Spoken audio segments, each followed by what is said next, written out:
একটি মেয়ে যার কানে পৃথিবীর কোনো আওয়াজই পৌঁছাতো না, আর ছেলেটি যে কিছুই বলতে পারত না। তার মনে হয়েছিল যে সে তার হাতটি ধরে রেখেছে, কিন্তু সে এটা জানতো না যে ওই হাত সেই ছেলেটির ছিল না, ছিল অন্য কারোরই।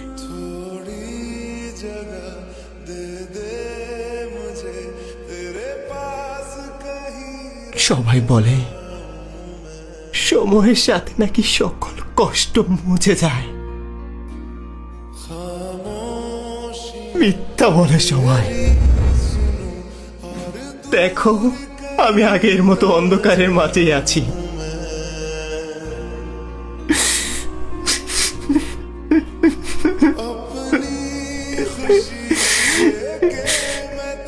আমি অনেক চেষ্টা করেছিলাম আমার মনের কথাগুলো তাকে বোঝানোর জন্য, কিন্তু আমি বারবারই ব্যর্থ হলাম। ভালো লাগা কি ভালোবাসা সেটা আমি জানি না, কিন্তু যখনই তুমি আমার পাশে থাকতে, না জানি কেন এক অদ্ভুত শান্তির মাঝে আমি হারিয়ে যেতাম।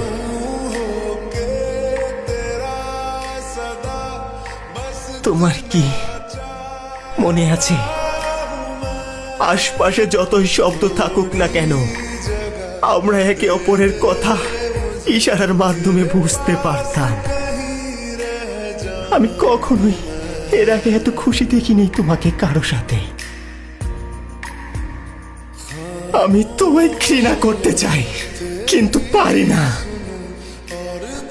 এটার উত্তর আমার কাছে নেই।